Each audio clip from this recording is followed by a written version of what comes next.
प्यारे बच्चों, मैं आमोदिनी डीवी शर्मा यूट्यूब चैनल से डॉक्टर द्विजेंद्र वल्लभ शर्मा एक बार फिर से आपका हार्दिक स्वागत करता हूँ। भवतां भवती नाम च हार्दिकम स्वागतम व्याहरामि। मैं एक बार फिर से कक्षा 8 की संस्कृत पुस्तक आमोदिनी के 15वें पाठ को लेकर आपके सामने उपस्थित हूँ। हमने आपको बताया था क ख भाग में हमारा हर पाठ होता है, क भाग में पढ़ाते हैं, ख भाग में हम क्वेश्चन आंसर करवाते हैं। मैंने आपको बताया था कि आपको सुविधा के लिए आप आमोदिनी डीवी शर्मा चैनल पर जा सकते हैं। वहाँ प्लेलिस्ट में जाइए, वहाँ पर आपको हर लेसन मिलेगा, हर क्लास के लेसन मिलेंगे और वो आपको बंधे हुए मिलेंगे क्लास वाइज और क्रम वाइज।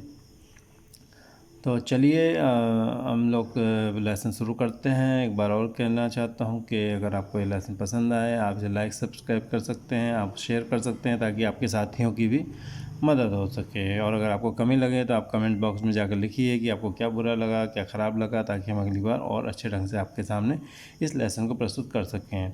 चलिए पढ़ते हैं। पंचदश 15वां पाठ मैंने पाठ राष्ट्रीय संचय। राष्ट्रीय संचय मैंने इकट्ठा करना। तो एक संचयिका स्कूलों में हुआ करती थी। संचयिका एक बैंक की तरह होती है। स्कूलों में पैसा जमा किया जाता था, थोड़ा थोड़ा पैसा बच्चे देते थे और जब बच्चे स्कूल छोड़ते थे तो उनको पैसा लौटाया जाता था। तो वो एक संचयिका होती थी। ये राष्ट्रीय संचय एक तरह से राष्ट्र का संचय मैंने इकट्ठा करना, पैसा इकट्ठा करना राष्ट्र, ठीक है। तो ये गौरी राष्ट्रीय संचय में राष्ट्रीय पूंजी भी कह सकते हैं हम इसको।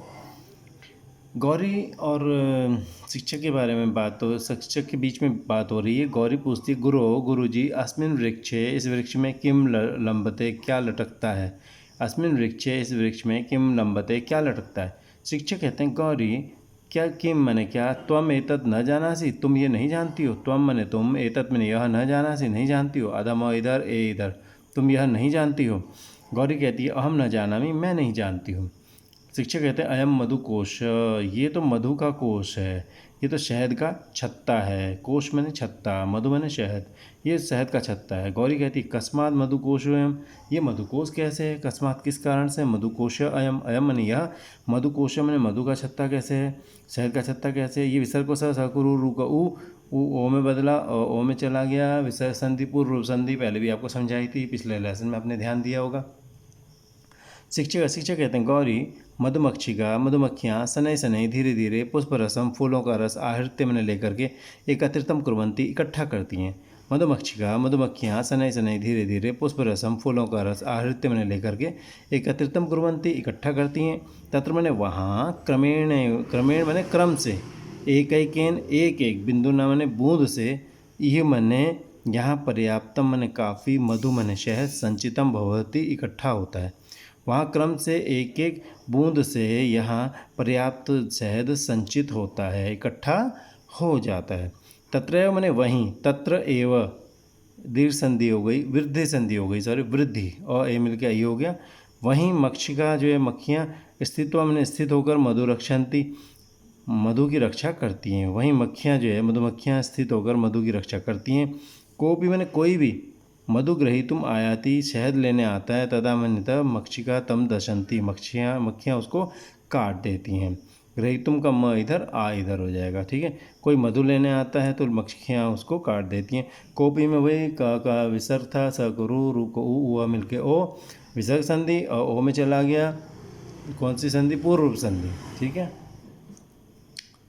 तो गौरी कहती है, गुरुजी एक एक के बिंदुना, एक एक बूंद से, कथम कैसे, एतावन इतना महान मधुकोश, बहुत बड़ा मधु का छत्ता, जायते मैंने पैदा हो जाता है। तो शिक्षक कहते हैं, तुम ना जाना सी, तुम नहीं जानती हो। इदम वचनम प्रसिद्धम अस्ति, ये बात प्रसिद्ध है। इदम वचनम, ये वचन, इदम वचनम, ये वचन प्रसिद्धम अस्ति, प्रसिद्ध है, ये बात सब जगह प्रसिद्ध है। जल बिंदु निपात है ना, जल की बूंद के निपात से, गिरने से, क्रमशः क्रम से घटा पूर्यते, घड़ा भर जाता है। एक एक जल की बूंद जब गिरती है, निपात मैंने गिरना, उससे क्रमशः क्रम से घटा पूर्यते, घड़ा भर जाता है।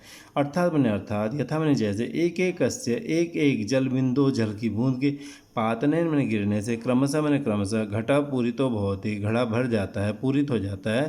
तथा मैंने उसी प्रकार, एक एक अस्य मैंने एक एक अस्य, एक एक अस्य में दो शब्द हैं, एक एक, तो एक एक क और ए मिलके आई हो गया, वृद्धि संधि, एक एक अस्य, एक एक मधुबिंदु के शहद की बूंद के संचयन में इकट्ठा होने से महान मधुकोश, बहुत बड़ा मधु का छत्ता, शहद का छत्ता जायते मैंने उत्पन्न हो जाता है। तो गौरी कहती है आम ज्ञातम, हाँ जान लिया।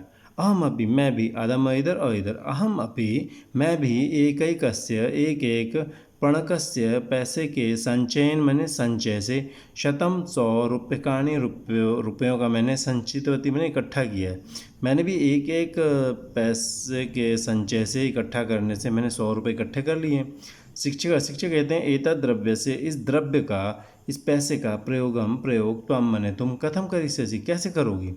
गौरी कहती गुरु जी, मया मेरे द्वारा, यह मैंने कल, दूरदर्शन में दृष्टा मैंने देखा गया, यानी मैंने कल दूरदर्शन में देखा, यत मैंने कि अनेके जना, अनेक लोग, जल प्लावना, जल की प्लावन से, प्लावन मैंने बाढ़, उससे पीड़िता संति पीड़ित हैं। अतः मैंने इसलिए पीड़ित जनाना, पीड़ित लोगों की सहायता, मैंने सहायता, अहम मैंने मैं, अनेन द्रव्येण इस द्रव्य से, करिष्यामि मैंने करूँगी, इसलिए पीड़ित लोगों की सहायता मैं इस द्रव्य से करूँगी। शिक्षक कहते हैं बाढ़म, ठीक है, त्वम द्वे कार्य साधु करो, तुमने 2 कार्य अच्छे किए, त्वम मने तुमने, द्वे कार्य 2 कार्य, साधु करो अच्छे किए। प्रथमम पहले, स्वव्ययार्थम अपने व्यय के लिए, प्राप्त से धन से प्राप्त धन का, संचय मने तुमने संचय किया, पहले तो अपने व्यय के लिए, अपने खर्चे के लिए प्राप्त जो धन था तुम्हारा उसका तुमने संचय किया है। च मने और, द्वितीयम दूसरा, तस्य संचित से धन से, उस इकट्ठा धन का, जल प्लावन जल की बाढ़ से, पीड़ित जनाना पीड़ित लोगों की, सहायतार्थम प्रदानम सहायता के लिए तुम प्रदान कर रही हो, ये भी तुमने बहुत अच्छा काम किया है। तो पहले दूसरा तुमने उस संचित धन का, इकट्ठा किए हुए धन का, जल की बाढ़ से, यानी बाढ़ से पीड़ित लोगों की सहायता के लिए तुम इसको प्रदान कर रही हो, तुमने बहुत अच्छा काम किया है। ठीक है, तो कक्षायाम अन्यान छात्रान संबोध्य, कक्षा में दूसरे छात्रों को संबोध्य में संबोधित करके।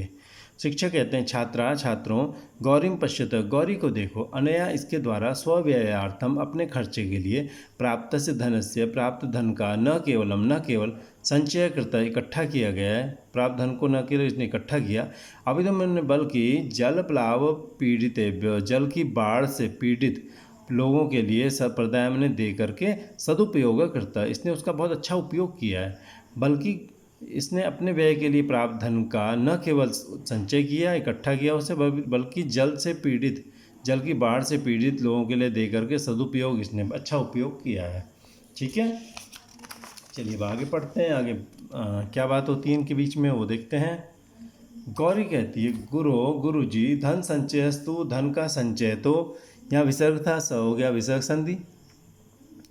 धन संचयस्तु, धन का संचय तो, कोषालय माध्यमेन कोषालय के माध्यम से, यानी बैंक या डाकखाना, इसके माध्यम, बैंक को कहेंगे कोषालय के माध्यम से, या पत्रालय माध्यमेन, च मने और, पत्रालय माध्यमेन डाकघर के माध्यम से, भवती मने होता है। भाई धन का संचय तो कोषालय के माध्यम से, बैंक या डाकघर के माध्यम से होता है। कृपया भगवान, कृपया आप, तद विषय उसके विषय में, असमान मैंने हमको, उपदिशतु मैंने उपदेश करें, बताएं कुछ। तथा त को द हो गया, जस्त संधि है।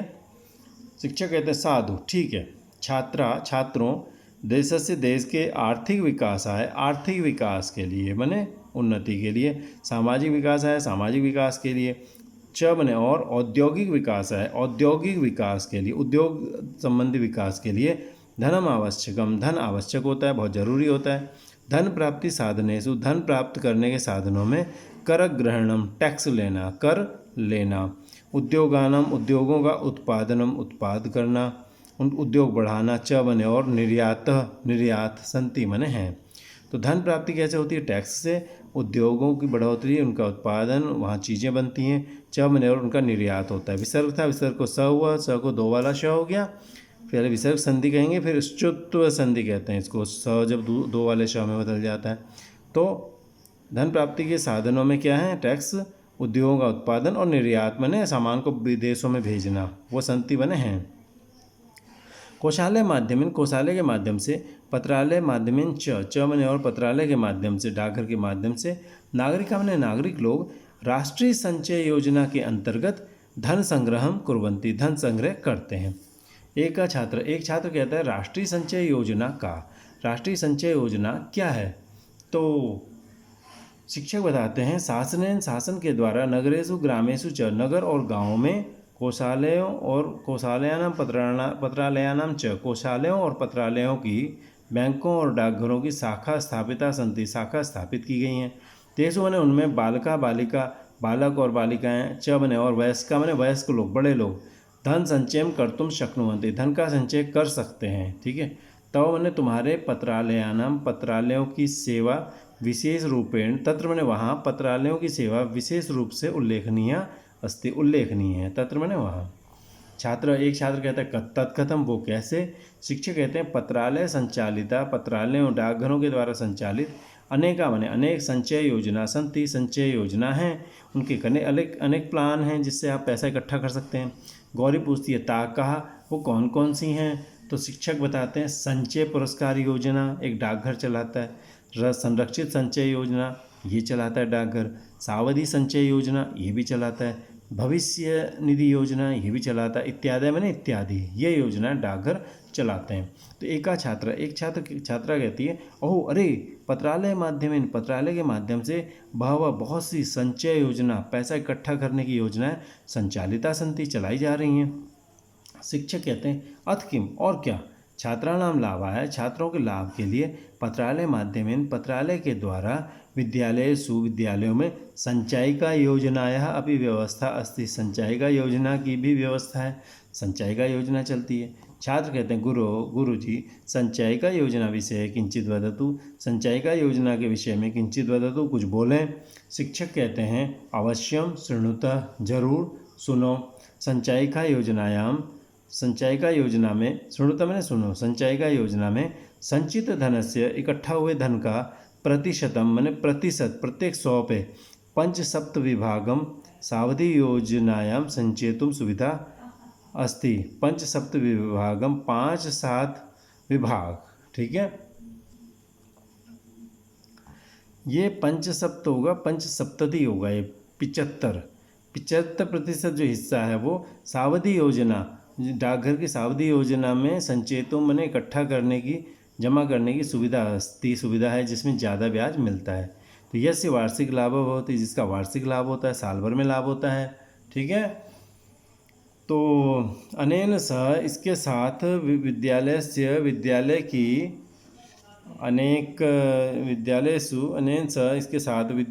विद्यालयों में योजना कार्य के संचालकेभ्य चलाने वालों यानी इससे विद्यालयों में जो इस योजना को चलाते हैं उनके ऐसे शिक्षकों के लिए पुरस्कार देने की व्यवस्था अस्ति बने व्यवस्था भी है। एक छात्र कहता है गुरुजी यदि ऐसा है तरही बने तो वयम अपि हम भी स्वकीयम धनम अपना धन पत्रालय में संचितम करिष्याम इकट्ठा करेंगे। तो शिक्षक कहते हैं अवश्यम करो था जरूर करो। आसाम इन सर्वासाम योजनानाम सभी योजनाओं के विषय में विवरणम मन जानकारी पत्रालयभ्य प्राप्तुम शक्यते पत्रालय से प्राप्त की जा सकती है डाकघर से प्राप्त की जा सकती है। छात्रों राष्ट्रीय संचय जो योजना है वो व्यक्ति की समाज की और राष्ट्र से देश के विकास के लिए सहायिका है सहयोग करने वाली ऐसी योजना से देश के विकास में सहयोग मिलता है। भारत के जैसे विकासशील देशों में तू मने तो आसाम योजना नाम इन योजनाओं की महती उपयोगिता अस्ति बहुत उपयोगिता है। आसु योजनासु इन योजनाओं में हर व्यक्ति के द्वारा संचित जो लघु धनराशि है वो समयेन वृद्धि प्राप्त होती समय से वृद्धि को प्राप्त हो जाती है। एवं विधानाम इस प्रकार की सामुदायिक योजनाओं के क्रियान्वयन से इस प्रकार की सामुदायिक योजना में पूरे समुदाय के द्वारा जो योजना चलाई जा रही है उसकी क्रियान्वयन से भारतवर्ष से विकास कार्यम अपनी भारतवर्ष का जो विकास कार्य है वो भी द्रुत गत्या तेज गति से भवितुम अर्हति हो सकता है। ये जिससे सभी भारतीय लाभान्वित होंगे उनको फ़ायदा होगा। अतः मैंने इसलिए अस्माभि हमारे द्वारा संचय योजनाओं का फैलाने के लिए प्रसार के लिए प्रयत्न करना चाहिए। उत्तम अभी कहा भी गया है क्षणस, क्षणस मैंने हर क्षण, कणसश्चैव, च मैंने और, कणस हर कण कण, ही विद्याम अर्थम च चिंतयेत, विद्या का, ज्ञान का और अर्थ मैंने पैसे का, चिंतयेत मैंने चिंतन करना चाहिए। हर क्षण विद्या पढ़ने की सोचे और कण कण जोड़ करके पैसा कमाने की सोचना चाहिए। यहाँ देखिए कणसश्चैव में 3 शब्द हैं, कणस च एव, च मिलके चैव बन गया, क्या बना देखो चैव, और ये मिलके आई हो गया वृद्धि संधि। अब विसर्ग को स और स को ये वाला स, पहले विसर्ग संधि फिर ये चतुर्थ संधि, तो कणसश्चैव बन गया इस तरह से, ठीक है। और यहाँ पर विद्याम अर्थम च, विद्याम आधा म इधर और इधर, अर्थम च, अर्थम च, म को यह हो गया, ये होती है उच्चत्व संधि, पहले भी समझाया था आपको, ठीक है। तो एक छात्र कहता है गुरुजी यदि वह एवं, यदि ऐसी बात है, तरी मैंने तो अवयम अभी हम भी स्वकीयम धनम, अपना धन पत्रालयेषु, पत्रालयों में संचितम करिष्यामः, इकट्ठा करेंगे। यदि ऐसा है तो हम भी अपना धन पत्रालयों में इकट्ठा करेंगे, ठीक है। तो इसको एक बार और देख लेते हैं। क्षण मैंने क्षण क्षण, प्रत्येक क्षण, और कण मैंने कण कण, च मैंने और, क्षण भर क्षण क्षण और कण कण ही, विद्याम पैसे को और अर्थम मैंने विद्याम ज्ञान को और अर्थम च मैंने और, अर्थम मैंने पैसे को, चिंतित मैंने सोचे, यानी इसके बारे में सोचे, यानी कण कण करके पैसा बचाए और क्षण क्षण विद्या ज्ञान प्राप्त करने की कोशिश करे, ठीक है। मुझे उम्मीद है आपको ये पाठ पसंद आया होगा। अगर आपको पसंद आया आप इसे लाइक करें, सब्सक्राइब करें, और अगर नहीं पसंद आया आप कमेंट बॉक्स में जाकर लिखें कि इसमें आपको क्या कमी लगी है, और इस कारण हम जब आप बताएंगे तो हम आपको और अच्छे ढंग से अगली बार इस पाठ को प्रस्तुत करेंगे। अब हमने एक क भाग में पढ़ा है, अब ख भाग में इसके क्वेश्चन आंसर कराएंगे। तब तक के लिए आपसे विदा लेते हैं, धन्यवाद।